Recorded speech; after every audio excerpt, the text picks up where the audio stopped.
And good morning, Dog Nation. I am Brandon Adams, and this is DawgNation Daily, the daily podcast for Georgia Bulldogs fans, presented by Breda Pest Management. What a show we have planned for you today. Before we're done, the former Georgia quarterback Jake Fromm stops by. Jake, really interesting insight on an improved performance from the Georgia offense this past Saturday. Also, what it's like to be a part of a house divided right now. Jake, the former Dog, his brother plays for Auburn. What does that mean for the Fromm household this weekend? We'll talk to Jake about that here coming up in just a little bit. Mike Griffith stops by there as well. We'll give you a big update on Georgia injuries, perhaps the most important question about the Dogs as they get ready to travel to the Plains on Saturday. But we begin the show this way. Kirby Smart, pretty candid yesterday about his feelings on the Georgia-Auburn rivalry, but is there a hidden message behind the outspoken message? Perhaps there is. We'll tell you everything we know about all of this. We'll get it started right now. It is DawgNation Daily, the daily podcast for Georgia Bulldogs fans, presented by Breda Pest Management, and it begins right now. Today's episode of DawgNation Daily is brought to you by Breda Pest Management, the official pest control of UGA Athletics. Presented by DawgNation.com. This is DawgNation Daily, the daily podcast for Georgia Bulldogs fans. Here's your host, Brandon Adams. I'm not really a well-educated man. Many of you know that. A lot of you have degrees. Many of you have 2 degrees from the University of Georgia. I am envious of you in that regard. I do not. So when it comes to stuff like this, I have to be pretty careful, right? Using too many big words, I'd have a risk of perhaps using it incorrectly, but I believe I'm using this right. There is a paradox when it comes to being a Georgia fan that kind of sometimes comes into focus in a week like we're in right now. And here's how the paradox works. On the one hand, you want Georgia to be as great as it can possibly be and therefore go out and dominate all of its rivals. But on the other hand, at least for me, I want Georgia's rivalry games to matter. I love rivalry games. I've kind of marked time with Georgia's rivalry games my entire life. I hope I'm always doing that for the rest of the time that I have here on this earth. I just love the college football rivalry games. But weird things happen for Georgia in that it has gotten so good that it has taken so much food off the table of its rivals.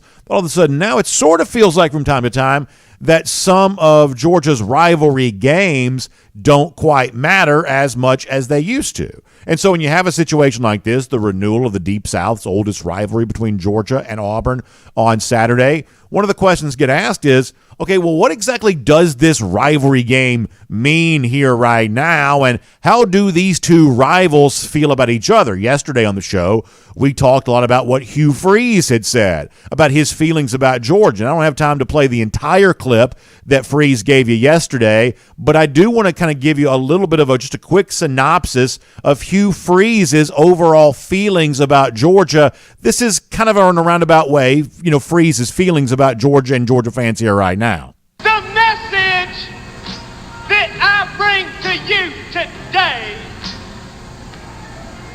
is a message of love. Yes, love. L-O-V-E,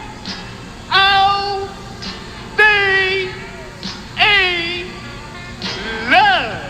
So in a roundabout way, that's at least a reasonable facsimile of what Hugh Freeze said yesterday about how much he just loves Georgia fans and just loves everybody and just love. It's just about love. It's not about hate. It's about love. And I love you. He just loves everybody, much like Brother Love did back in the old days of the WWF. Hugh Freeze just loves. It's just love. It's just love for him. Well, last night, Kirby Smart was asked, in light of Hugh Freeze loving everybody, Hugh Freeze saying, it's not about hate. We don't want to hate Georgia. After all, if we hate them, they may beat us 50-0. So therefore, we really don't want to hate them. Kirby Smart was asked, and it was actually our buddy Mike Griffith, who will join us here in a minute, that asked Kirby about the Georgia-Auburn rivalry. And he kind of made the comparison to the Iron Bowl rivalry between Alabama and Auburn. And so Kirby had his turn to kind of talk about exactly the way that he feels about this rivalry game. And you might imagine he didn't quite sound as much like Brother Love when he was talking. This is what Kirby said very candidly about his feelings about the rivalry games that Georgia plays. Here's Kirby. Georgia-Auburn is a border war rivalry. Alabama-Auburn's obviously an in-state rivalry. That's on another whole level of difference from being over there because they live with it 365 days. We share that with several other out-of-state rivalries. There's no diminishing of a rivalry. I tend to agree with Coach Freeze. You know, it's not about hate for me. I don't look at it as I hate any of their players. I recruited a lot of them. I don't look at it as I hate any of their coaches, because I like a lot of their coaches. I've known all those guys for a long time. I have a lot of respect for Hugh. I look at it as a hell of a fierce rivalry, and that's really why you do this business. Like, why you get in this business is to play in these type games and this type atmosphere. You know, fan bases may not like to hear that because they like to hate each other. There's not a lot of difference in our fans and their fans a lot of times. I mean, in terms of where they're from, that kind of thing. Our players are similar to their players, so I have respect for them, not hate. There's a lot you can unpack about what Kirby Smart said there about the sort of similarities between Georgia and Auburn fans, and yet still kind of finding a way to hate each other. There's probably a pretty interesting discussion to be had there, which we'll probably maybe save for another time. But the other kind of big takeaway that you have there from Kirby is his honest acknowledgement there at the end of, you know, fans don't really want to hear this, but I know some of these Auburn coaches and I like them. I've recruited some of these Auburn players and I like them. That the level of hatred that fans enjoy having for each other, that's not necessarily what we have on the field. And there are a lot of reasons that Kirby Smart possibly says what he says. I do believe that while hatred's a pretty good motivator when I tune in and watch a game, I don't know that it's necessarily always the best motivator for how you want to play a game. It is a fuel, but it's possibly at times a fuel that doesn't burn particularly efficiently. Perhaps in your own life you've noticed that sometimes, you know, hatred makes you want to be a better version of yourself. Oftentimes it sort of makes you sort of spin with sideways energy. I have kind of found sometimes, and perhaps that's why, you know, Kirby Smart sort of says what he says there, and he acknowledges that, hey, my own fans and they love me. He might be willing to say, my own fans, they love me, but they probably don't love it when I say this. And to a certain extent, that's kind of true. This is one of those things I believe that, at least for me, and I'm just going to speak as just a normal human being here for a moment. As a human being, my initial instincts are probably incorrect, because my initial instincts is, you kind of want to say, oh, Kirby, don't say that. You know, give us some red meat here. You know, give us something we want to hear. Don't, even if it's true, don't say that. Don't say, first of all, never agree with Hugh Freeze on anything, first of all. But second of all, you know, don't say, you know, we don't have the hatred. Fans have that, but we don't have that. Instinctively, you kind of want that to be true, especially in the current world in which we're living in which we have never seen more wrestling promos from college football coaches than we've seen this year. You know, Deion's gotten it started, and to Deion's credit, I think a lot of what we've seen in college football this year has been kind of an offshoot of the personality that Deion has shown as a head coach. You had the Dan Lanning stuff in the locker room last week. You know, they're fighting for clicks, we're fighting for wins. You had Ryan Day going into his falsetto to get mad at 86-year-old Lou Holtz because Holtz had done some comedic bit on the Pat McAfee show about you know, Ohio State, Notre Dame. You had the Washington State coach. It's been a very big week for coaches calling out, you know, near octogenarians, Lee Corso in College Game Day. He's a pretty old man himself, and you had the Washington State coach calling him out for some of the stuff that he had said on game day.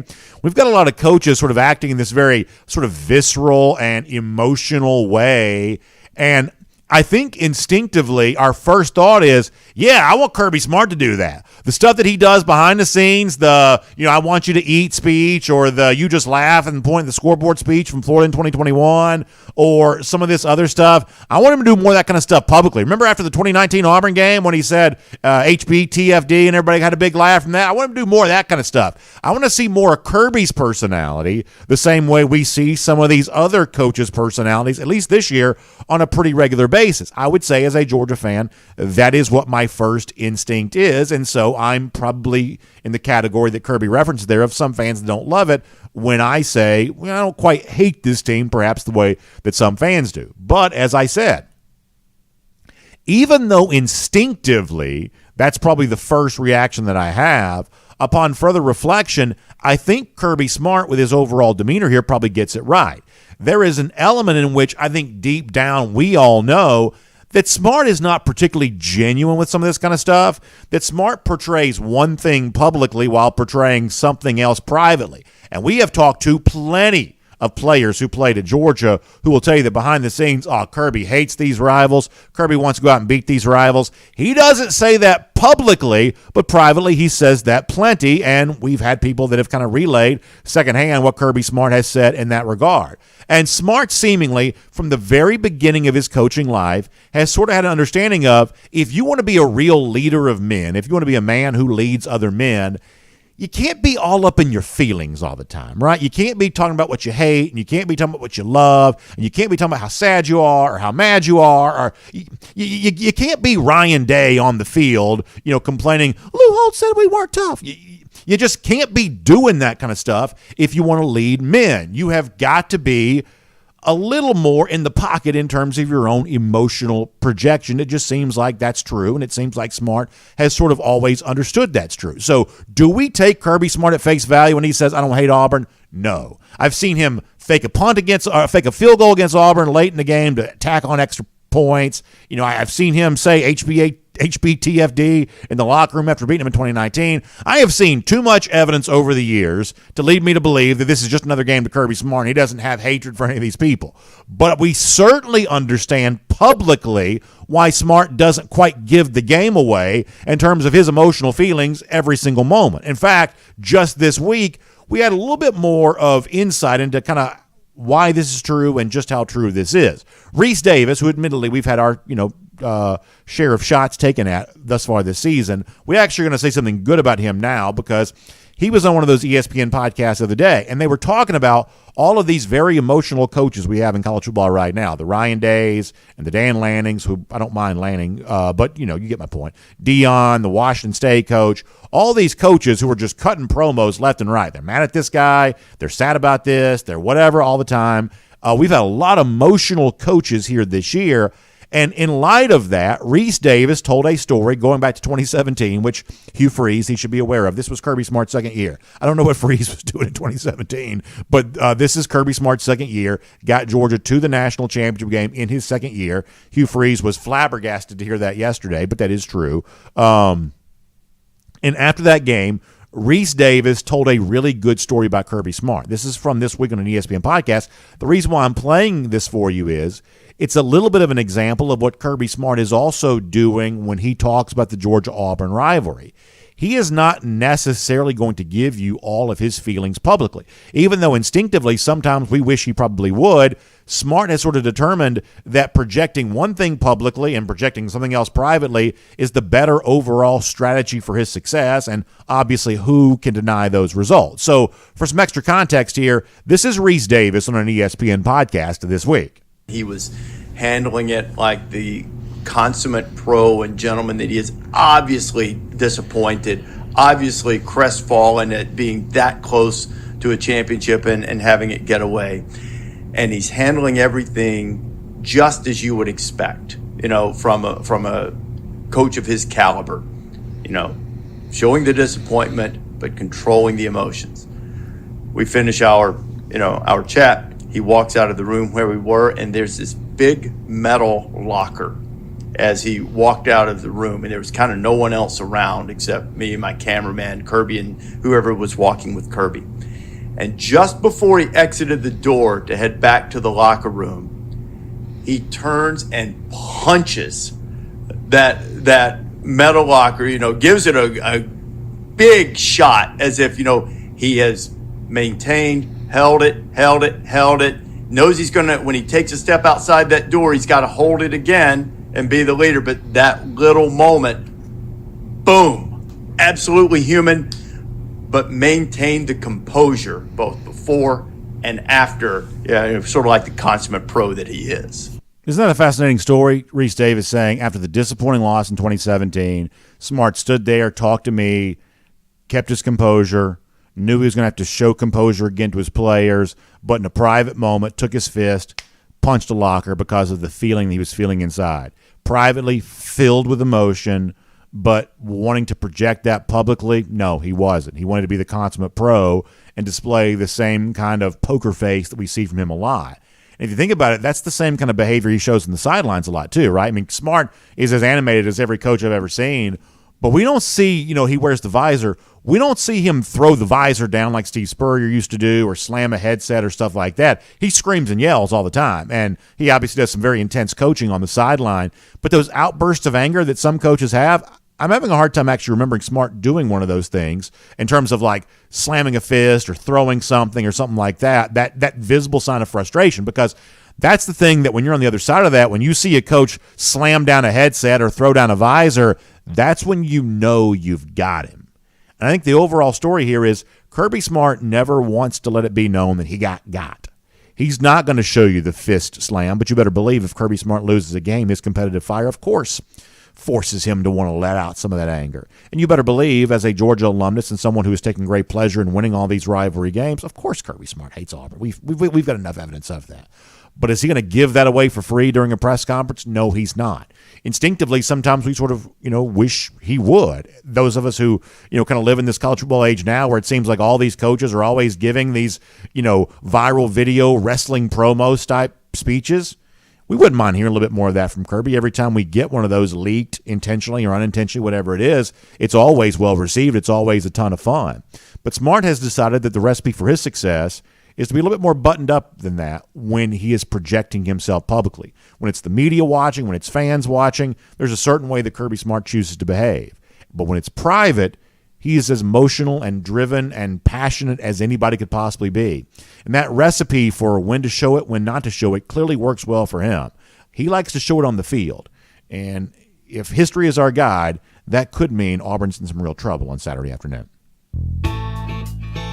My name's Brandon Adams, and this is DawgNation Daily, the daily podcast for Georgia Bulldogs fans, presented today by Breda Pest Management. We're happy to have you with us, no matter how you get to us today, live on video, 9:45, 1st and 15, DawgNation.com, DawgNation app, 10 a.m. after that, across all video platforms. Of course, radio, Athens Sports Radio 960 The Ref, and podcast. Everywhere you find them, you can find DawgNation Daily there as well. And we certainly appreciate our friends from Breda Pest Management bringing the show to us here today. And of course, you hear me talk about Breda Pest Management a lot. By now, you know they are the official pest control provider of UGA Athletics. That's the kind of strength they've been recognized for having. A company been in business since 1975, 125 employees all over the place, taking good care of people just like you when it comes to their termite protection and keeping bugs and critters and things like that out of your house. It's that time of year in which it sort of seems like more things are trying to get inside. Does it feel like that way to you? Because you get a little cooler outside, and therefore these, roaches and things like that are... I'm not a scientist, so I can't tell you why this is. But it just seems like some of these roaches and stuff are trying to get inside more than ever. Well, you want to keep all that out, right? You want to keep it where it's supposed to be. And that's what Breda Pest Management can do for you. But here's the thing there as well. The company you've been working with, perhaps you're getting that letter in the mail, cost of service is going up while the quality of the service from the company that you're currently working with is perhaps going down. That's why you need to make the switch to Breda Pest Management, the official pest control provider of UGA Athletics. They're going to put more money into your pocket, boom, instantly, just for making that decision. You're going to be saving right away when you make the switch to Breda Pest Management. So please find them online. It's BredaPest.com. That's BREDA, BredaPest.com, the official pest control provider of UGA Athletics. Good friends of ours here on DawgNation Daily can also serve you as well. And you're going to be very, very happy with that service because it's going to save you money and lots of it over the course of the long haul. So check them out online, BredaPest.com, BREDA, BredaPest.com. Busy show for us. Jake Fromm here coming up in a couple of minutes. Mike Griffith also before that. But prior to any of that, let us go around the doghouse, presented today by our friends at Dr. Pepper. Always happy to have Dr. Pepper pouring around the doghouse for us here on DawgNation Daily. And we said a moment ago that sometimes there is a public projection from Kirby Smart that perhaps doesn't fully mirror what's happening behind the scenes privately. And sometimes that's maybe also true with the injury situation there as well, where we are left to kind of read between the lines about certain injury type deals for Georgia. So I want to kind of run through a few things from last night, latest updates on Ladd McConkey, running backs, a couple of big names defensively, and let us see if we can figure out what all of this means. Starting with Ladd McConkey, maybe a little more hopeful than it's been on McConkey, at least for one pretty tangible reason. This is Kirby's latest update on the status of a very important wide receiver to this Bulldogs offense. Here is Kirby on Ladd. Don't know. He did some things today. He got to practice. He didn't do much Monday. He ran routes and caught balls, and then today he got in plays and ran routes. And I saw him some, but I didn't get to see enough to really judge it. I'm going to go watch the tape of the periods I wasn't over there with him and see what he looks like. We're just trying to progress him back slowly, whether it's this week in a role or whether it's the future. Not trying to rush him back. So we've been saying for a while that there was no way McConkey was playing as long as he wasn't practicing. That was just the obvious precursor to that. So I think you do take it as a positive that McConkey's back practicing, and that would lead me to believe that he could play at least some on Saturday. But here's the thing. The general idea that I operate on is that if you think a player's healthy, there's a chance he might be hurt. But if you think a player's hurt, he probably is. So this idea that Georgia's going to have, Ladd McConkey put a red cape on and come flying in and save the day for the Georgia offense, not that it necessarily needs saving. The numbers are actually looking pretty good here right now. But in terms of some sort of like dramatic improvement for the Georgia offense because a miraculously healed player steps out on there and changes everything, I don't get the impression that's what Saturday has in store for us, at least as it relates to Ladd McConkey, based on what Kirby's saying there. Some practice means perhaps some playing, and maybe he makes a couple of big catches. McConkey's one of those guys that can get behind a defense.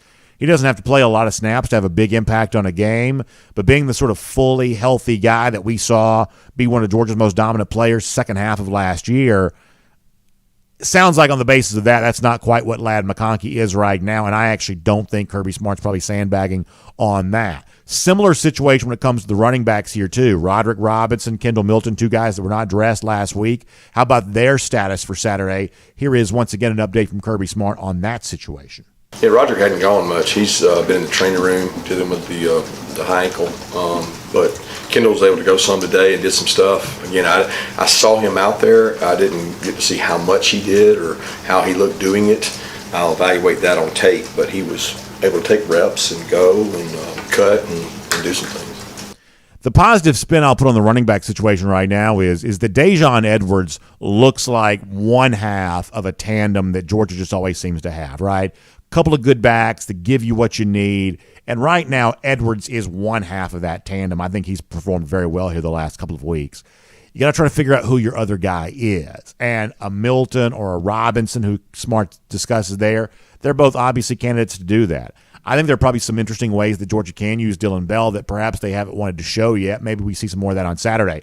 People throw out like the Deebo Samuel comparison. Samuel's obviously, a great player both now for the San Francisco 49ers and formerly in the SEC for South Carolina. That's a pretty lofty goal to compare him to Samuel, but in terms of using him creatively, maybe as the season goes on, we'll see more of that. Cash Jones, pretty clearly he's going to have a role as we thought he probably would. That seemed to be part of the story here too. So, maybe what you heard from Kendall there was hopeful enough that he can be a bigger factor Saturday than he has been. But I sort of put him for now in that same kind of Ladd McConkey category of, I'm not quite so sure he comes riding in on a white horse and saving anything on Saturday either. He may be out there, he may be playing, and you'll take all hands on deck going on the road in the SEC. But in terms of being, full, clean bill of health, I don't know that I quite got that from Kirby Smart, even reading between the lines. And then on the other side of the ball, Mikael Williams missed last Saturday because of illness. Javon Bullard's been out now for a couple of weeks. Two very important players for this Georgia defense. What's the latest on them? Kirby Smart, one more time on that. Yeah, Mikael did some exercise today and felt better. Hoping he'll be able to go. Don't know that yet. Probably know more tomorrow. Javon was able to do more today. He felt the best he had. He did walkthroughs. He ran on the side. He did some scout period stuff. Didn't go in good on good stuff. But again, those guys are going to be probably really close, right there with Ladd and Kendall. So it could be into the weekend before we know. So if we do like the algebraic equation on this, and I tell you, I don't know how optimistic I am about Ladd McConkey right now, and Kirby Smart then says, well, Kendall's right there with Ladd, and Mikael and Javon are right there with the rest of them, well, then that perhaps equals something that's not great about any of those guys necessarily. This is where I'm going to try to make an assumption here, and admittedly I'm no medical professional, but you'd like to think Mikael Williams, after being apparently sick last week, you'd like to think that makes him healthy enough that he's able to be a pretty full contributor on Saturday.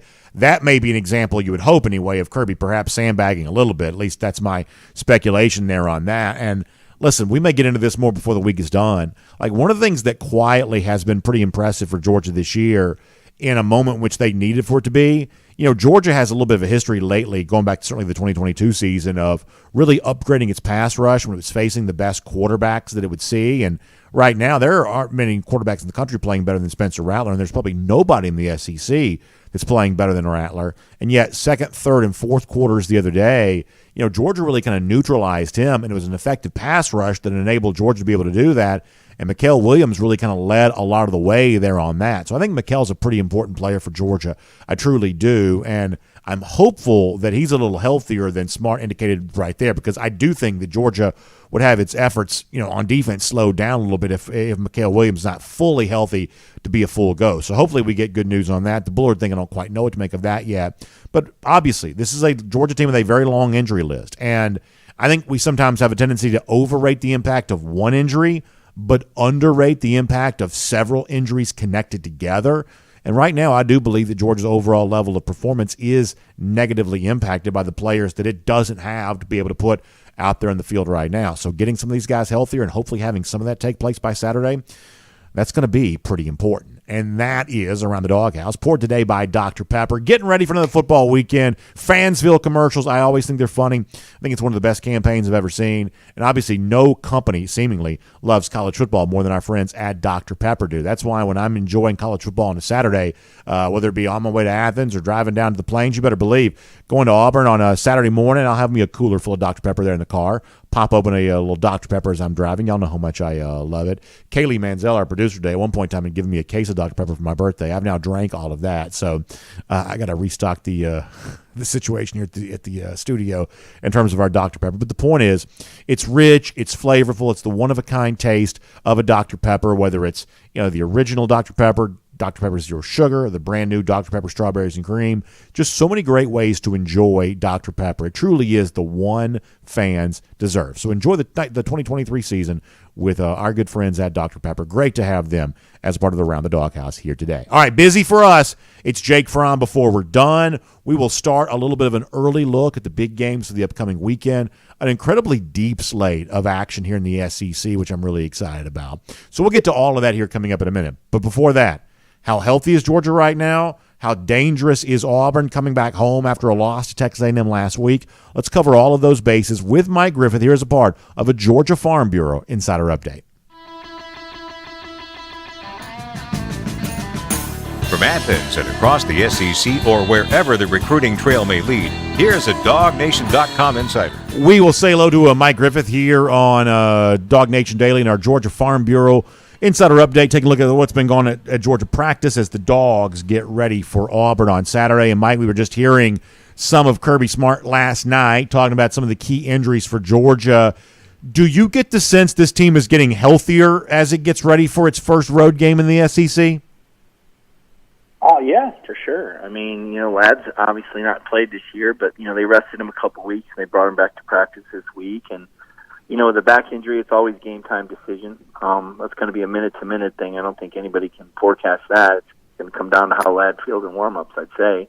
I haven't heard anything to think that's been a setback. It's a big one, okay? He's a game changer, more so probably than anyone else on the team right now. Mikael Williams should be good to go. We know he was ill last week, but this is a guy that had been a little slowed by injury early, so I expect you're going to see him and his best form. I think you'll see Javon Bullard. I don't know that for a fact, but I'm still suspectful of that just based on what I've heard. Certainly Javon will try to go.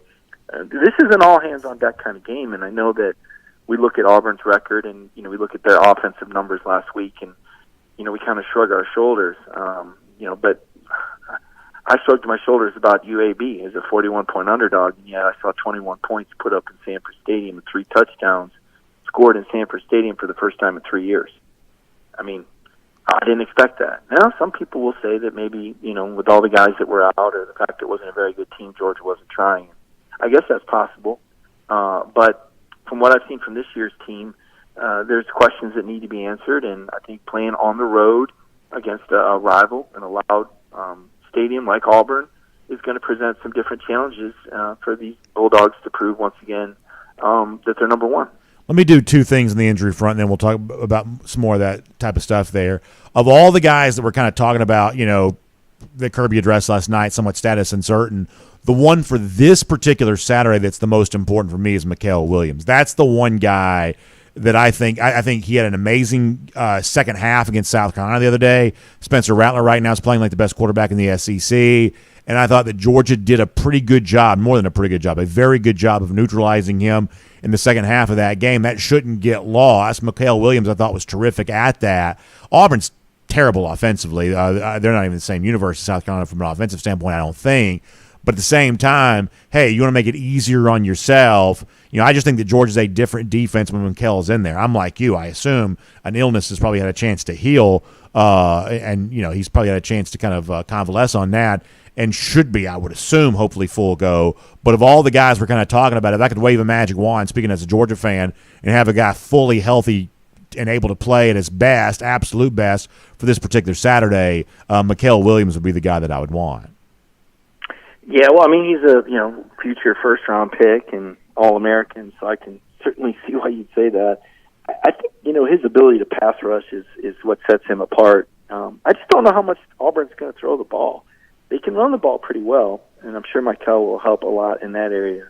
I'm more concerned with Georgia's offense scoring points against Auburn than I am the defense. I mean, the defense is, to me, kind of got what you got, and I do think that Mikael is a star and a difference maker. Maybe he can force a fumble or a turnover, but whereas South Carolina like to throw the ball a lot, I think these guys are going to try to run it. I don't know how much Robbie Ashford we're going to see versus Peyton Thurn. I don't know if we're going to see RPO return to Auburn with Hugh Freeze there, if he was maybe kind of making a reference to that in his press conference this week. But I'm more concerned on the other side, Brandon. I don't know how Georgia's going to move the ball and score on Auburn. I'm not saying that they're not going to. I'm saying I don't know how they're going to. That A&M team with Bobby Petrino and some pretty good offensive players, some offensive talent there, they struggled to score. They didn't really that 27-10 final score is kind of deceptive. That was a tough game there for a minute, and it was at A&M. And Auburn's defense is pretty salty. Kirby was talking about how they create havoc, and if there's one area that Georgia's looked suspect in, at least statistically, it's when Carson Beck's put under pressure. And, we saw that last week on a 4th and 2 pass when he kind of threw off his back foot on a 4th and 2 that brought a drive to an end. We saw it against South Carolina. They were able to hold, Georgia to 3 points in the first half and a couple of those drives in the red zone because the team wasn't able to stay balanced. I guess that's why I leaned on the Ladd McConkey thing, because I thought, well, if Ladd's back, it could help, it's one more guy that can take the top off. But I could see it being Mikael as well. Bottom line, I think we're going to see a rock'em sock'em football game. So let me just say this quickly about Ladd, then I want to move on to a full-on preview of the game. Here's what concerns me a little bit. Sometimes when so-and-so is injured, there's the Kirby Smart line of we're hopeful to get him back, and what we realize is that, okay, there's probably an internal timeline that's a little bit different than the external timeline in terms of when Georgia really expects to have so-and-so player, whoever it may have been throughout the years back. The sense that I get, and I said this to Connor Riley yesterday, and obviously there's a chance that I'm wrong, but the sense that I get is that's not quite what's going on with Ladd McConkey here. I do think there's a little bit of uncertainty because, as you said, it is a back, and backs are weird. Most of us can sort of speak to that from our own lives. Ladd's obviously much younger and much healthier probably than I am, but we all can have some experience with that. Backs are just kind of a weird thing. And I get the sense that they don't quite know exactly what is going on with Ladd McConkey and this idea of, well, the Auburn road game has always been the one that's been circled for him to come back. As a Georgia fan, I hope that's true. But gosh, Mike, I can't be quite so certain that is. I mean, this is a guy that hasn't been putting on a uniform here the last few weeks, and until this week hasn't been practicing at all. I get the sense that there probably is a little bit more mystery surrounding the McConkey back injury than some of the other lingering injuries that have been kind of long-term storylines here for this team the last couple of years. Is that the sense that you get? It was. This is where we get some DawgNation insider news for you. But a couple of weeks ago, they found out what it was through a specialist, and they rested it. And it's not an atypical injury; it's common, and it is tricky, and it is different for everyone, for lack of a better word. And so that's why he didn't practice for 2 weeks, because rest was the prescription, which is incredibly hard for a guy like Ladd to do, because we know he's a gym rat. Like, the guy always wants to be on the field. So that's why they rested a couple weeks and why he's practicing this week. It's like, okay, let's give it another try. Early on it was, practice, fine, and then tweak, right? Practice, fine, tweak. And so, then, of course, Georgia goes to every extent it can with all of its student-athletes when there's an injury. You saw the same thing with George Pickens. They seek out specialists, and they get a further diagnosis. And so that's why, that it was what it was. Now, will he play or will he won't play? Again, I'm pretty sure it's going to come down to how his back feels. I mean, you don't want to lose Ladd McConkey in a game you win, 31-10, especially if they say, well, you know what, if you wait 2 more weeks, you're really giving yourself another month, right? Can you beat Auburn and Kentucky without Ladd McConkey? We know you can beat Vanderbilt without him, and then you got a bye week. So that's kind of, to me, a risk-reward thing. But ultimately it comes down to the player health. I was talking to another parent of a player at another team his son's got an ankle injury. And, is he going to go Saturday? Well, they don't know. They're going to tape him up. There won't be a risk of further injury, but he may not be 100%, but he really wants to play. NFL teams are looking to see how he plays. There's so many things going on. But with Ladd McConkey, it's simply, is he healthy enough to play? That's all it is. They've diagnosed it. They know what it is. They've prescribed the rest, and now, you try to practice this week and you see how it goes. And it's just that simple. And but yeah, they know what it is now, and they are hopeful. But again, it's unpredictable, and like Kirby said, it's frustrating because you can't prescribe it. It's not like you can do any sort of extra exercise or extra therapy or take some magic pill. It either is or it isn't.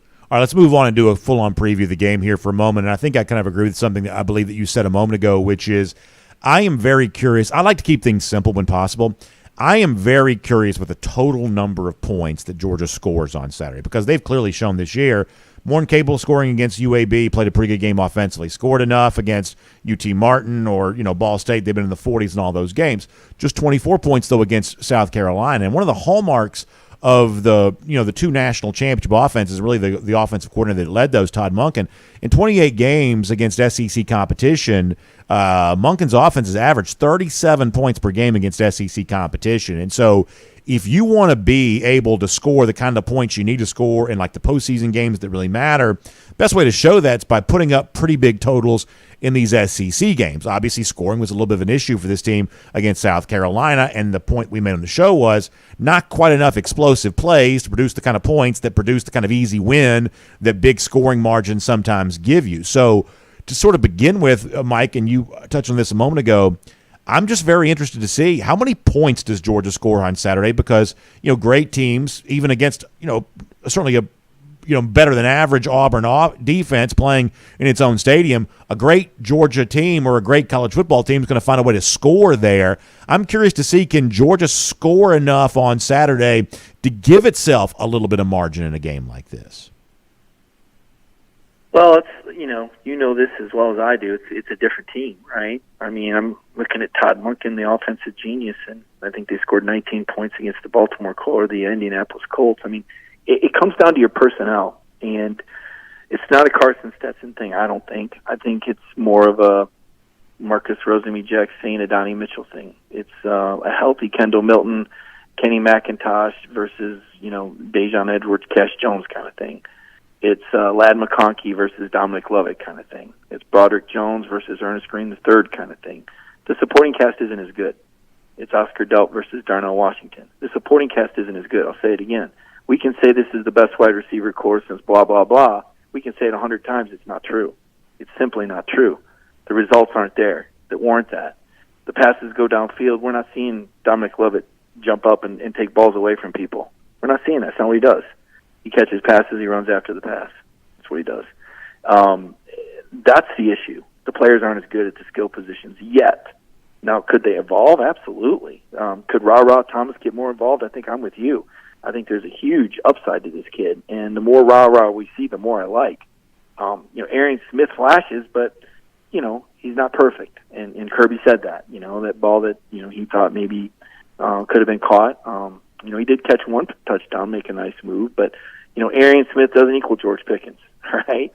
So your skill position players aren't as good or as proven or as experienced maybe as we've seen in the past. So that's why I have a hard time coming all the way down on Carson Beck. What I will say is that I don't know if Georgia can win a championship with a quarterback that's not a dual threat. I wonder if you need more offense out of the backfield. Stetson was a guy that could extend plays. Stetson was a guy that could run. I don't think he was as accurate of a thrower as Carson. I don't think he was as consistent of a thrower as Carson. But he could certainly extend plays, and he could certainly make plays with his feet, and he was absolutely clutch. You know, he might look like hot garbage for 3 quarters, but with the game on the line, Stetson Bennett was a champion, and there's a quality to that. We haven't had to see that from Carson yet. Now, the second half of the South Carolina game was a pretty good test, and I thought he was fantastic. But he's only as good as his supporting cast. You know, and he said that in a recent interview, and I'm writing a story now. If guys are where they're supposed to be on time, he'll get it to them. I believe that. But if this turns into a situation where Kirby looks and the supporting cast doesn't get better, then maybe he takes a look and says, well, maybe we need some mobility out of the backfield. You know, maybe you need a guy that can run like a Brock Vandagriff, because Vandagriff can run. He throws the ball pretty well. The good news is Georgia's got a lot of great players. They've got really great coaches.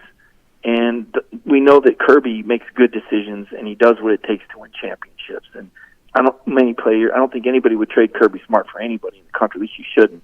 He's amazing. The statistic of the wins in 100 games has been vastly underplayed. It should be an embarrassment to College Game Day that they haven't been here yet. I mean, this year, you got a team, Brandon, that's won back-to-back national titles, that's won 20 straight home games, that's won 31 straight regular seasons. And you haven't been to Athens yet? You haven't been there to cover this team? You haven't been there to find out, about who the new players are, the new stars, to soak in the most dominant team of the college football playoff era? And we could point to other schools they've gone to and call them sideshows, but to me, I think it's an indictment of what game day's become that they haven't shown up in Athens yet. It's our Georgia Farm Bureau Insider Update with Mike Griffith here on DawgNation Daily. And, of course, we love college football. The folks at Georgia Farm Bureau do as well, because they're just like us. They live right here in the state of Georgia. They're doing their life in our great state, and they understand the things that are important to you, because it's the same stuff that's important to them there as well. And that's one of the reasons why it's great to trust them when it comes to your insurance needs: auto insurance, life insurance, home insurance. They're folks, they're claims adjusters, they're people that are out there taking care of you, volunteering here in our state, doing great work like that. They understand what matters to you, and that's why when we say you're doing business with Georgia Farm Bureau, you're doing business with a company that's always the home team. And if you want to find out how true that is, find them online. It's gfbinsurance.com. That's gfbinsurance.com. Talk to the folks from Georgia Farm Bureau. Let them talk to you about the entire line of insurance options they have for you that can help you just maintain the car that you're out there driving to work in every day, the home that you're living in, where you're raising your family, making all those memories. Georgia Farm Bureau gets all of that. So find them online, gfbinsurance.com. That is gfbinsurance.com for a lot more. So, Mike, I'm going to finish on this point, and I think this is a thing that I'm sort of fine with. We've talked about this here a little bit the last couple of days. Certainly to compare Georgia in 2023 to 2022, at least right now, this team is not dominating opponents the way that Georgia did through 1 month a year ago. And we've obviously got several more months left in the season for that narrative to change one way or another. The other good thing is right now in the country, no one's really all that dominant either. So if I had a vote for number one team in the country, I'd still give it to Georgia, I think, because I don't know that someone else has obviously, pushed ahead or pushed Georgia aside here as of yet. But looking at now 4 teams in the AP poll on Georgia's schedule here coming up, road test at Auburn, we are moving into a different phase of the year where all of a sudden, hey, it's not about win with style points and show people how good you are. It's about just being good enough to win some of these games, check off the box, move on, and put yourself in a position to survive on to the next thing and see if you can become dominant or elite before the season comes to an end. Obviously, it is going to be a very different storyline here in 2023 than what Georgia, I think, experienced for most of 2022. Certainly different than the way Georgia finished in 2022. I mean, there were weeks last year, versus Kent State and Missouri and Kentucky that they didn't look real pretty. But I think the difference to me was last year there was a wider margin for error because that defense was so good, because you had number 88. You see him dominating the NFL. Well, just think what these poor college guys having to go through to try and block Jalen Carter. He's not there anymore, and nobody's filled his shoes. And nor should we have expected that any more than, like Kirby said. Kirby said it's impossible to replace Kenny McIntosh. He said you don't got another guy like Darnell Watt. These were special guys. But the fun part is that different guys are going to evolve off of this year's team. As the year goes on, we're going to learn more about different players who just haven't had the opportunity or haven't been pressed into that action.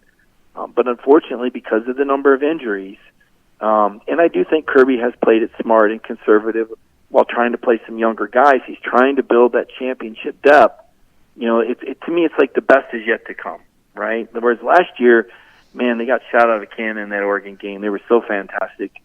And then every now and then there was a sputter, but when they sputtered, the defense was there to answer the bell and get them the ball back, whether it was shutting down Ohio State in the fourth quarter or shutting down Missouri late in the game and giving the offense time.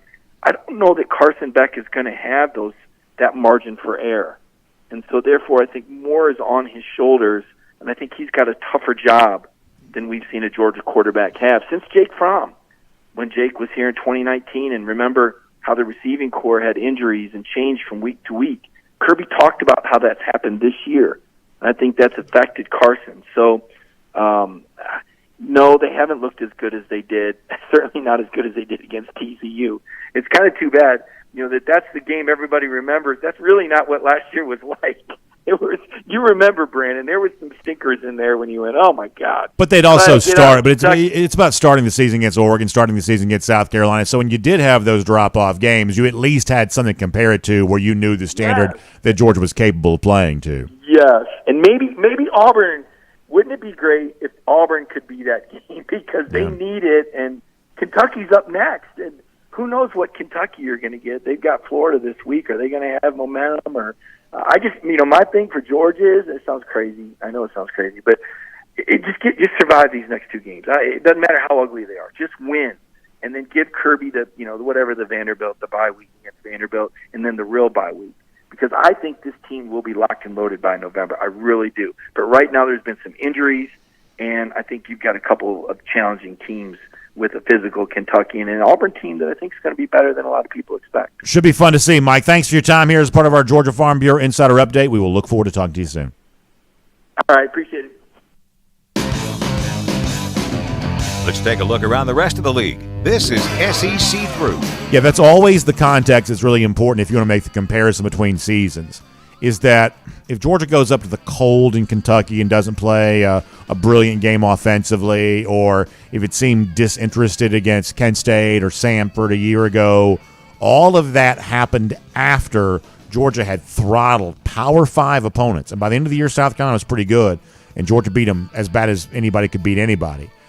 Just humiliated Oregon in Atlanta, scoring touchdowns on the first 7 drives to begin the game. So anything that happened for Georgia after that came with the context of, well, we see how good Georgia is when it wants to be. Tennessee, it's like Oregon, South Carolina get Georgia's best. They kind of go into a cave for a little bit, come out and I thought played a really good game against Tennessee. And so you had this level of confidence that Georgia at its best could be better than anybody. And if you want to use your own eyes as the judgment, thus far this year, we don't quite have that same level of confidence because this is kind of earned by what we all see. And as Mike said, Saturday's the day to kind of show that. But we're also kind of moving into a phase of the season where I don't need to evaluate your win. I just need you to get it. If you're a Georgia fan, give me one against Auburn. Give me one against Kentucky. Start looking ahead at some of these other games.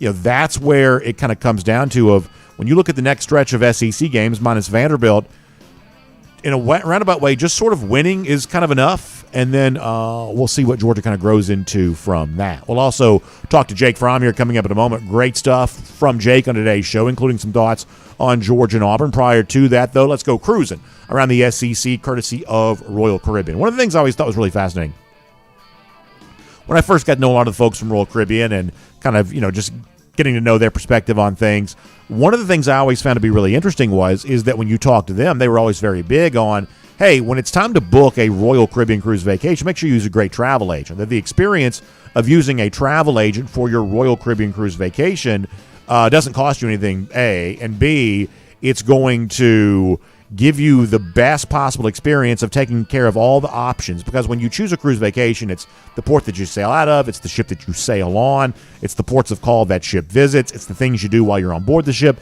There are so many variables, and being, kind of helping your vacation be booked by someone who understands all of that just makes the experience even better. And so for us, the travel agent specially selected by Royal Caribbean for us to book all of our cruise vacation needs is Jessica Slater. I want you to give her a call, 770-718-9147. That's 770-718-9147, or jslater at dreamvacations.com. That's your email. She can tell you about Icon of the Seas debuting in January. She can tell you about Utopia of the Seas debuting in July. She can tell you about the DawgNation cruise in April. So many great things happening for Royal Caribbean in 2024, and you can check her out on all of that. We may have lost our music there, but that's okay. Let's get ready to go cruising around the SEC, courtesy of Royal Caribbean here right now. And I want to kind of bounce through some of these games for the upcoming weekend because I think the slate of games in the SEC for Saturday is fascinating. We've got no cupcakes. It is all SEC on SEC battle and competition here. And I just kind of want to run through and give you some early thoughts on a lot of these games. I think that Florida at Kentucky is a pretty interesting game because this is I don't want to call it a rivalry, but it is a series. These two teams have been playing now for a long time. And for like 3 decades, it was Florida dominance over Kentucky. The last couple of years, Kentucky's found more success. And so when you think about Billy Napier, who's kind of teetering on the brink a little bit there with Florida, the Tennessee win, that rivalry win a couple of weeks ago helps him, but trying to find some way to be better than like the sort of like 5-7, missing a bowl game type projections that have been out there. A game against Kentucky is just paramount. It's pivotal. Kentucky is actually slight favorite at home here against Florida. I think you'd be hard-pressed, though, to find a 4-0 team right now that's proven less than Kentucky's proven. They've not played a great brand of football. They've had their offensive issues. Obviously, their offensive coordinator, Liam Cohen's dealt with some illness himself. And so I think of all the teams in the SEC, there's a little bit of chatter out there nationally about too many SEC teams being ranked, some of those being overrated. I think the easiest to point to, maybe Ole Miss, but other than that, probably Kentucky. That's a team that sort of feels like it's, I think, destined for a little bit of a comeback-to-earth moment. They're a slight favorite against Florida, but my early lean there is probably on Florida. They're in that spot. I think Billy Napier knows how bad he needs it. One of the things I caution you all on a lot is be careful about overreacting too much, and yet I probably have now stumbled into my own overreaction too. We saw A&M a couple of weeks ago lose at Miami, and it's like you want to condemn A&M immediately for that because this is the same old Texas A&M, struggling offensively, things like that.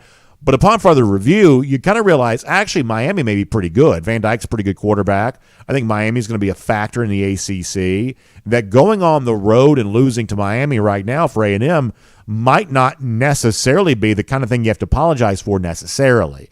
That A&M may actually shake that off and kind of be okay. Their performance against Auburn last week was far better than I expected to be. A&M Arkansas has been a very interesting rivalry. Last year, obviously, a heartbreaking loss for Arkansas. Sam Pittman's another one of these guys. He needs wins where he can get them. Jimbo Fisher probably feels the same way. Surprisingly, Arkansas played it closer last week against LSU than I expected them to. And perhaps this is a chance for A&M to show folks that we know we lost at Miami, but that's a better team than you realize. And in other games against different competition, we actually are better than we've been. And Bobby Petrino is making a difference. We shall see. There was a lot of Max Johnson last week. I don't know what the quarterback situation looks like necessarily going into this game against Arkansas, but this is kind of a must-win game on both sides. Magnolia Bowl, we addressed this briefly a little bit yesterday. This is one of those games where Lane Kiffin, I think, wants to be very careful. Ole Miss fans, just their response to Kiffin, I mean, it's just so different than the media's response to Kiffin. You know, one of the things that kind of aggravates you sometimes when you look at the college football landscape, it just seems like there's this like firewall that exists between how fans view the sport sometimes and how the media that covers the sport views the sport. And Lane Kiffin's treated like he's one of the very best coaches in the entire sport, but I'm not even really sure Ole Miss fans necessarily feel that way about their guy right now. It just seems like he's interested in everything sometimes but giving a solid game plan and a chance to win games like this for Ole Miss. Magnolia Bowl, I think, is a pretty big deal here. And for LSU, I have said, bouncing back from the Florida State loss, I thought they'd be in a little bit better position. The Mississippi State game certainly suggests they were, barely beat Arkansas last week. So a little bit of a Jekyll and Hyde type team right now. Perhaps we learn a lot more about LSU on Saturday against Ole Miss. This is a fun rivalry game. It should be fun to see. And another game that I am fascinated by is South Carolina and Tennessee. And this is one of those deals where I will flat out tell you, I think that everything that Josh Heupel has done thus far in now going on 3 years at Tennessee, I think Shane Beamer's done just as much. I really do. And I don't think there's like some sort of like intentional bias against Beamer. I just don't think it's perhaps been noticed quite as much. That Heupel has been treated like he's revolutionized Tennessee. And a lot of that just simply came because their big win came relatively early last season, and it was enough because they were undefeated to get Tennessee to number one. And so therefore that gave Tennessee a sense of cachet that, South Carolina's had a hard time matching. But the big win that Tennessee got against Alabama, South Carolina's version of that was against Clemson. South Carolina also beat Tennessee head-to-head a year ago. And I think there are a lot of people that assume that big home environment, scoring nearly 70 points, that this is some sort of revenge game for Tennessee. Perhaps it is, but I'm not quite so sure Tennessee's good enough to just sort of go out there and say, hey, we get revenge just because we want it. I'm Shane Beamer in South Carolina. There's a certain aspect of this game that's a little bit personal for me because I do see all the attention the Vols have been getting. And I think it's fair if you're a Gamecock to say, why not us? What have they done that's so much better than what we've done? And Shane Beamer has a chance to sort of send that message again on Saturday, albeit much tougher environment in Knoxville on Saturday. I'll briefly say this too. The most watched game this past weekend was once again Colorado. You can say what you want about Deion Sanders and what Colorado's doing on the field, but in terms of attention being garnered around the rest of the country, it is obvious how excited people have been about what Deion's doing there at Colorado. Now, they play as another big underdog this week against USC. And the one thing I think you wonder is, well, if they lose this game again, does some of that hype start to die down? At that point in time, will people kind of get off the Colorado train? I think it's probably too early to tell, but getting blown out by Oregon on Saturday was apparently not enough to get people to tune out. Once again, massive TV audience. Pretty clearly, the Deion, Shedeur Sanders story there for the Buffaloes. Even if the team itself ends up not being very good, the story, in terms of how it's been received by the rest of the college football world, has been amazing. It's been fantastic. And we will make that cruising around the SEC, courtesy of Royal Caribbean. And as promised, we'll get a chance right now to hear from the former Georgia quarterback Jake Fromm as a part of our Kroger Fresh Take right now. And here on DawgNation Daily, time now for a Kroger Fresh Take as we talk to the former Georgia quarterback Jake Fromm here on the program today. And Jake, it's obviously Georgia and Auburn coming up on Saturday. And for your family, this game's taken a little bit different meaning the last few years. What's it like to be a part of a house divided now with your brother Tyler playing at Auburn? Obviously, you, a former Georgia player, a little bit of disagreement within the family ranks here this week? Hey, Brandon, what's going on? Thank you for having me. No, not too many family disagreements. It's always a good, and then too, my brother played at the same time. So, man, it's always great. I actually went to a game there earlier this year. Got to see Auburn at home play. So, man, it's just fun. Any opportunity you get to have to watch your dogs and to watch a blood relative doesn't get any better than that. No doubt about that. That's the case. I mean, we'll look back on your career. I think one of the things that stands out is how well you played in so many of Georgia's biggest rivalry games. That was just one of the things throughout your career you're very good at. Obviously, you had some memorable moments there against Auburn as well. Like, where do you think this rivalry stands kind of in comparison to some of the other ones that Georgia has? And as a guy who played in this series, what in particular did Georgia-Auburn mean to you? Yeah, it was always a big deal to me. I mean, it's the Deep South oldest rivalry. I mean, there's obviously a lot riding on the game. Usually when we played, it was later in the year. So it's kind of a big deal to basically cement yourself in that SEC championship. And it's always a tough game, man. We were always going against like Derek Brown, those guys up front. They just always had some dudes up front. It was always really tough to run the ball. We always knew we had to have a really good plan coming in. And then anytime we played them on the road at their place, we knew it was going to be loud. We knew it was going to be hectic. They were always going to bring a great crowd. So one of the things I think that Georgia fans have a little bit of a sense of is that Kirby Smart, he's a Georgia alumnus. He's kind of a fiery guy anyway.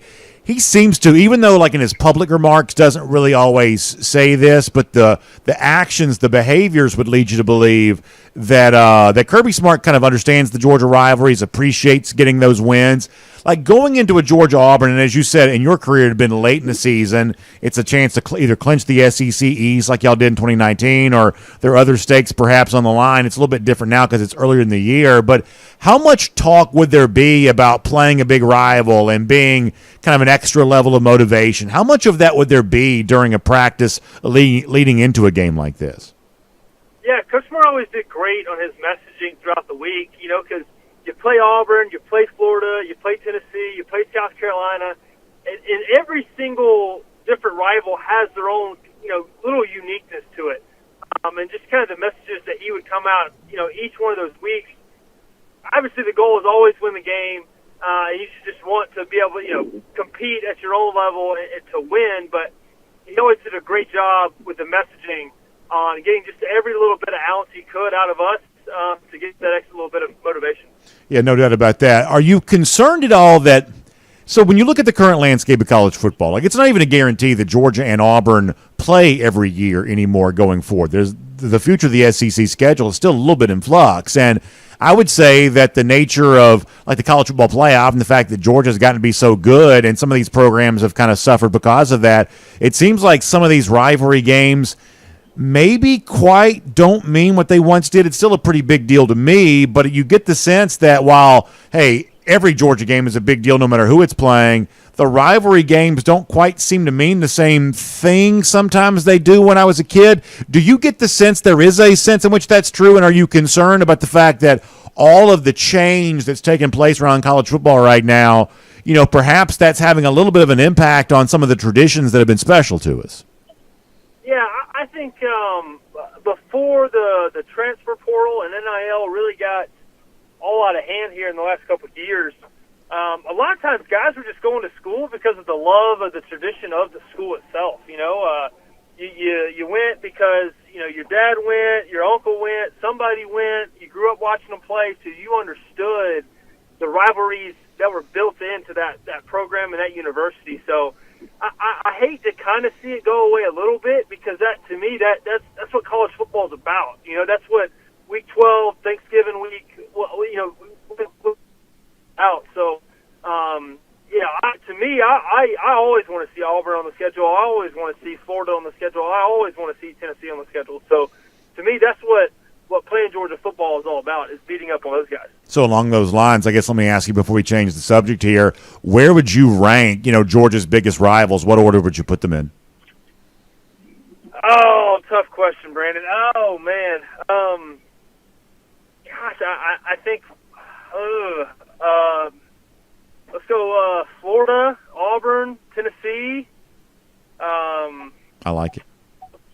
I mean, to me, Florida's got to be the top, right? Because that's the one game moving forward that Georgia's going to play every single year. And plus, right. I just think there's a different level of passion there. I think that Auburn's sometimes close, but I don't think it surpasses Florida. We make a pretty big deal about the Florida rivalry here in the show just because we like doing that for fun. But I think the proof is kind of in the pudding here that there's a level of an intensity there that I think is higher than anything else. But I think that Auburn's is a strong number 2, though. Yeah. I mean, Tennessee's a good one, too. Yeah. You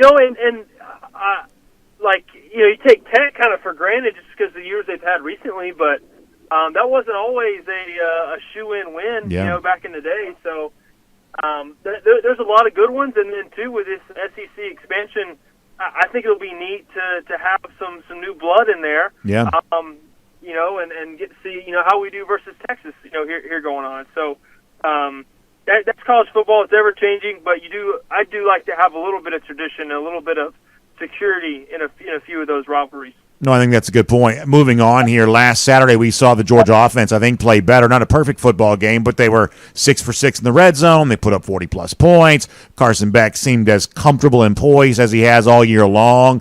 Did you see improvement from Georgia on Saturday? Yeah, I think in that game they did exactly what they wanted to do. They checked all the boxes, like you said. They were good in the red zone. They were good on third down. Carson was throwing these deep balls very well. They completed some, a few drops here and there. But all in all, if you look at the totality of the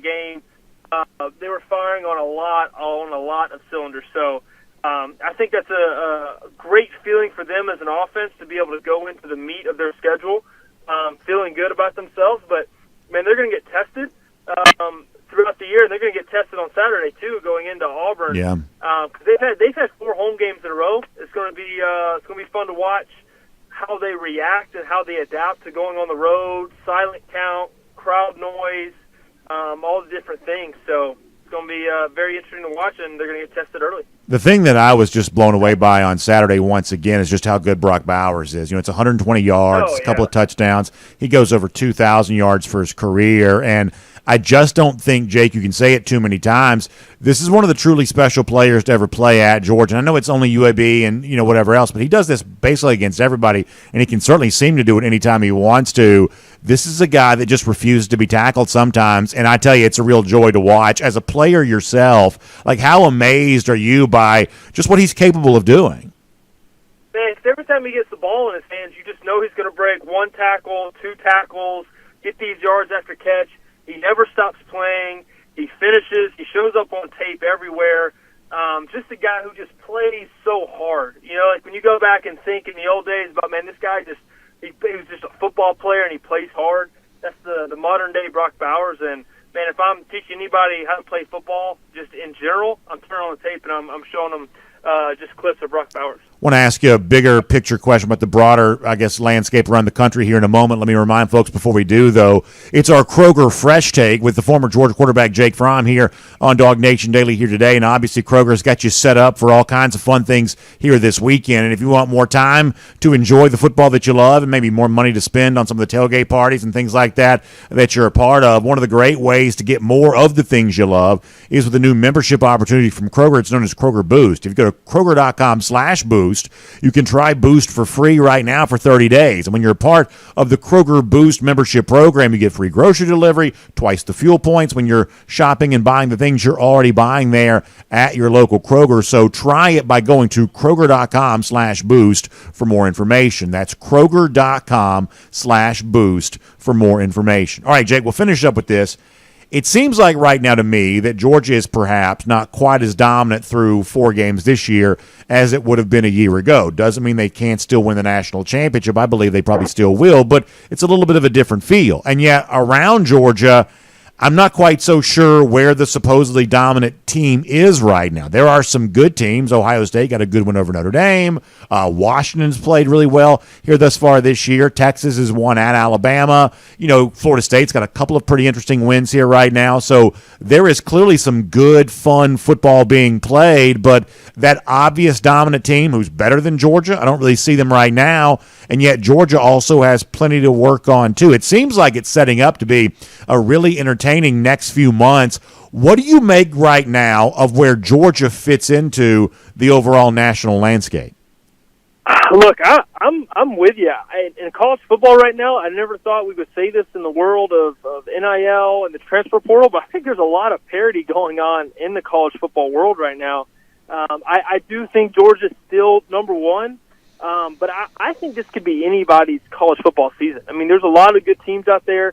We can kind of write off Alabama early, but I still feel they're going to be able to find a way to scrap some wins out, and they'll probably end up finding their way into the SEC championship. I mean, but LSU's still a really good football team. FSU's a good football team. Texas, USC, Oregon, Michigan, Ohio State, and even Notre Dame, that was Notre Dame's game to win there until the very end when they had 10 guys on the field. So I think it's going to be a very, very fun college football season getting into the later months.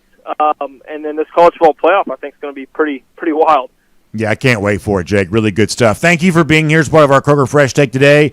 Enjoy the rest of your week, and we'll look forward to doing this with you again very soon right here on DawgNation Daily. Yes, sir, Brandon. Thank you.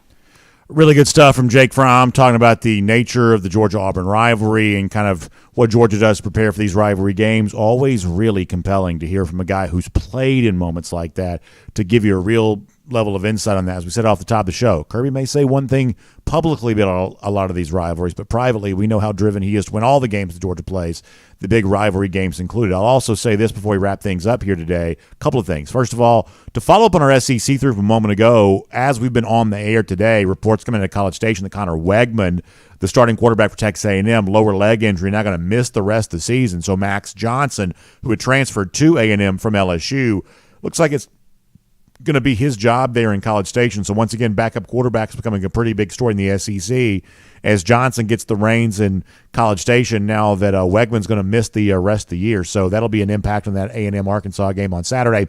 Also, a quick shout out to our friends at the Finnish Long Drink here there as well. You're getting ready to enjoy a great football weekend, wonderful tailgate time of year. Well, guess what? Finnish Long Drink always goes great with your college football tailgate, including the brand new peach-flavored version of the Finnish Long Drink there as well. So go online, thelongdrink.com, and see where you can pick some up. Put in your zip code, and you can find out where you can buy this ready-to-drink cocktail today. You like mixed drinks? This is a mixed drink in a can. And the brand new peach-flavored version right here in the Peach State for a limited time is a wonderful thing to try. So try the Finnish Long Drink online at thelongdrink.com. And to wrap up here, a couple of good golden shoes for us here today. Let me show you the first one on the screen here. Ness Baldazan, who was part of our DawgNation cruise, we had a great time with Ness there on that, writes in to say that he's finishing a nice little dram here of a good-looking bourbon and watching my dogs for a second time. Hey, a little Georgia rewatch, a little bourbon, going pretty well together for Ness there. Good stuff and a good part of our DawgNation cruise back in April. We always get to know folks really well when they come on board our DawgNation cruise. Good people having a good time. We had a bunch of good dog fans on board Royal Caribbean last April. Can't wait for that upcoming DawgNation cruise this April there as well. So, Ness, we'll give you a golden shoe there for that. And our other one, how about Mad Dog? We laughed at Ryan Day a little earlier this week about the idea of Ohio versus the world. Well, Mike the Mad Dog writes in to say, looks like it's continuing to be Ohio against the world. You see Ryan Day trying to lift the whole world on his back there. Yeah, I'm not quite so sure that little grandiose idea on the part of Ryan Day is necessarily true, but nice to see Mad Dog having some fun with that. We'll give him a golden shoe there as well. And remind you, speaking of Georgia rivals, the worst of them all, the lousy, stinking Gators. Georgia, 31 days from right now in Jacksonville, beating up on Florida. We love that. That's our Gatorator countdown. We'll see you tomorrow at DawgNation Daily, presented by Breda Pest Management. And on video, time now for the R.S. Andrews Cool Down. R.S. Andrews, the one you turn to for your air conditioning, heating, plumbing, and electric needs. They show up on time. They do the work that's promised, the price that's promised. You can trust R.S. Andrews on all of that today. We are going to take a handful of your comments here, and we said we were going to go short yesterday. We actually went pretty much normal time. We're going to knock off a little early today because we have a couple of things we're going to do. We normally, to be completely candid, we record Go With The Flow on Wednesdays, and we're going to record that a little earlier today. So let's take care of that there. Let me pop over here on DawgNation.com to begin, and then we'll hit every comment section and get on out of here for today. Devil Dog says, what's the primary reason for our decommitments? I mean, obviously in the case of Nye Carr, this is a guy that, unfortunately, as his recruiting profile has risen, he's having a very good senior season. Georgia, to its credit, was in on him early, but more and more attention has been paid to him because of how successful he's been down there in Colquitt County. A lot of you are familiar with the geography of Georgia. You also know that, Moultrie right there in the southwest corner of the state's just north of Tallahassee. And so as Florida State becomes a better football program again, Florida State will be a factor throughout Georgia, but certainly in that southwest corner of the state where a lot of really good players come from. Florida State's going to be a factor down there for that. And there's also a chance that Carr ends up going to Miami. We've heard a lot about that. He's visiting Auburn on Saturday, so it's obviously not just Florida State here, and Florida State may ultimately not be the place where he ends up going. But that's what it is in this day and age when a guy like Carr really blossoms. A lot of these programs that have some NIL dollars to spend, we think anyway, are going to be out there really throwing it around, and that's certainly going to get some attention sometimes. DT says he noticed that Jake Fromm's rivals were the same as his. Well, that's good company then. Great minds think alike. By the way, we have a new commenter over here called BA's Falsetto, which is very funny. He says, what do you, let me read this. Hold on. He says, what do you call a team that wins every game on the last play? He says, the undefeated national champions. Yeah. When it's all said and done, they don't ask you how. They just ask you how many. And Georgia's looking for 15 of them. That's exactly right. DT on the subject of Georgia's rivals and the idea that the future SEC expansion will have Georgia playing less of those. Yeah, I mean, if you're going to trade your tradition for something new, the new thing better be really, really, really good. And I think right now that's the dilemma the SEC faces. We've got two new teams coming into the league, but with only playing an 8-game conference slate, your schedule is not necessarily going to reflect the newness of the league. I mean, 7 of the 8 opponents you're going to play are teams that have been in the SEC for, quite some time. And so you're trading your tradition, and you're, for now anyway, not quite so sure what you're getting for that swap. Let's go to Facebook for a moment and see how folks are doing over here.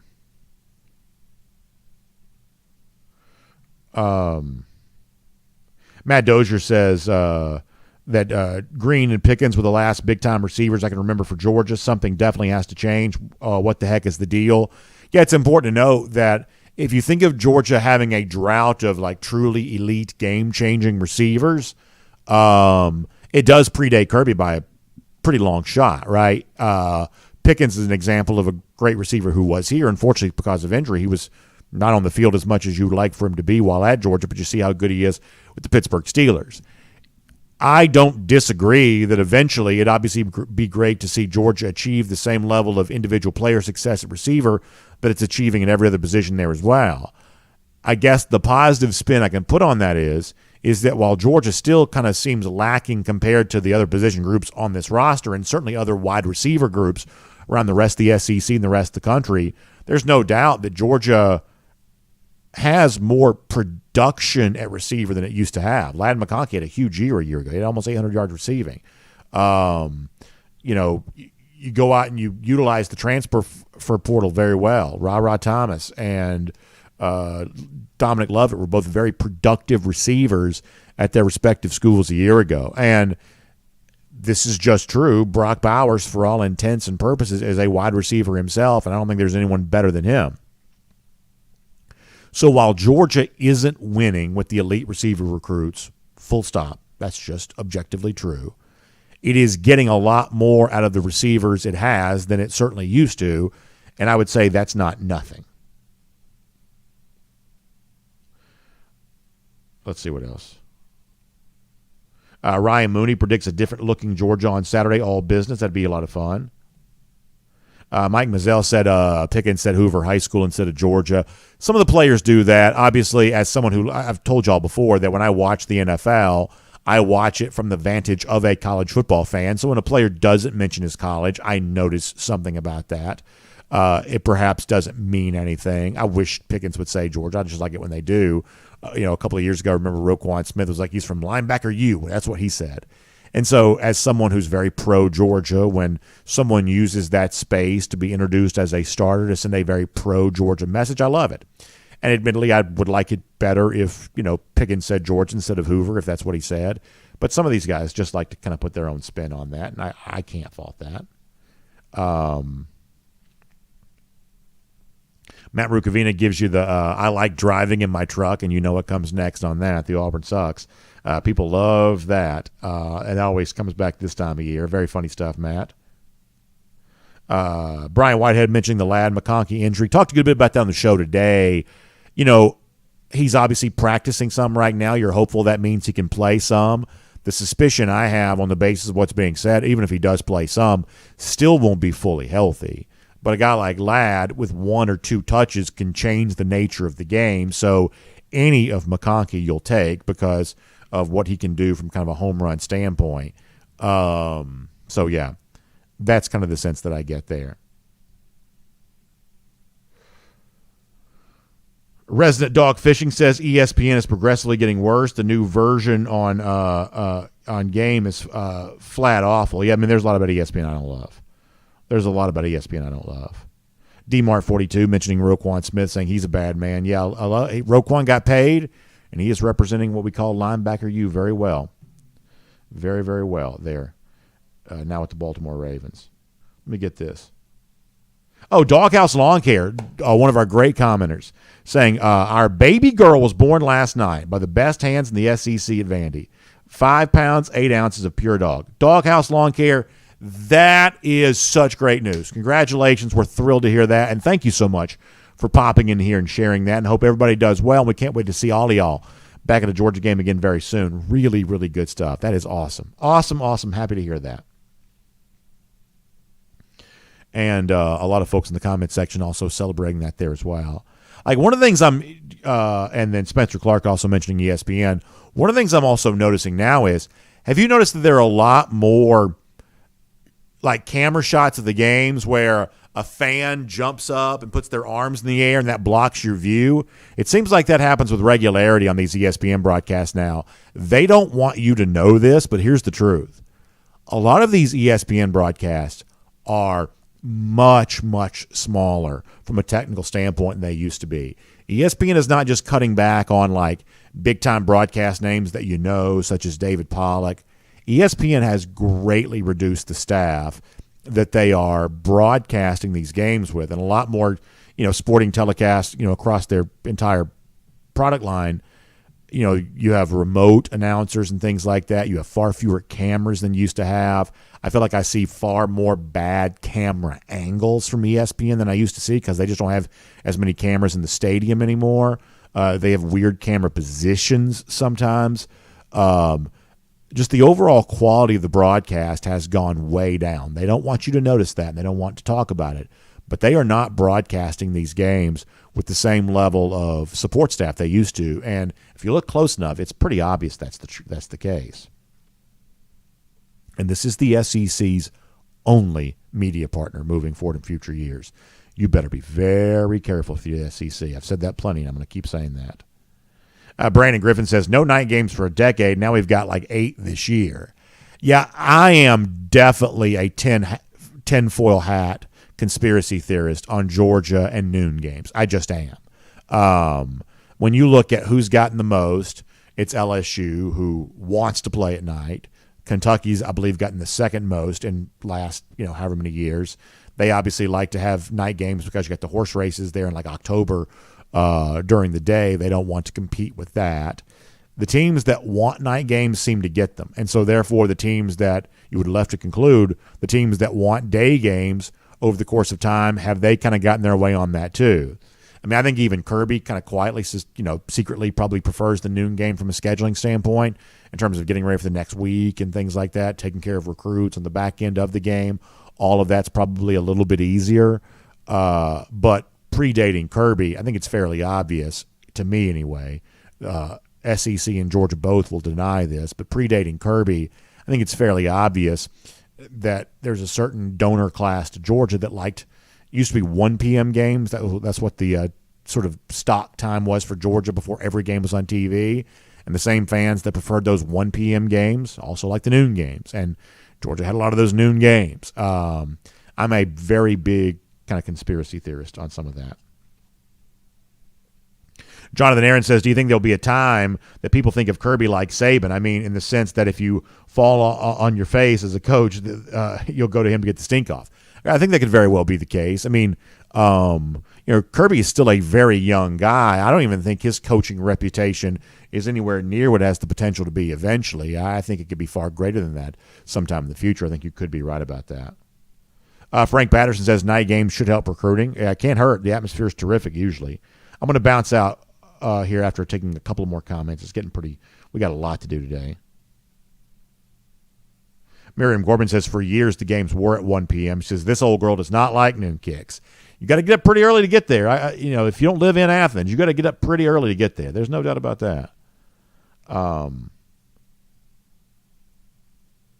Randy Hall wondering if Lou Holtz could take on Blackbeard the Frog. Yeah, I wonder about that. The Kermit the Frog style voice. Lou Holtz did not back down. To Lou Holtz' credit, he came back firing at Ryan Day. We haven't shared that on the show, but he did come back firing, which is pretty fun. All right, we're going to go for now. Y'all have a great day. Thanks for being here for our R.S. Andrews Cool Down. Y'all find R.S. Andrews online for your air conditioning, heating, plumbing, electric needs. Hey, colder weather is going to be here soon. Time to start thinking about getting that heating system tuned back up to factory fresh specs. Please find R.S. Andrews online at rsandrews.com for more on that. They took good care of you for all of that. We'll see you Friday, speaking of R.S. Andrews, for Go With The Flow, presented by R.S. Andrews there as well. You have a great day. Back tomorrow, 9:45, 1st and 15, 10 a.m. for DawgNation Daily, presented by Breda Pest Management. We'll look forward to talking to you then.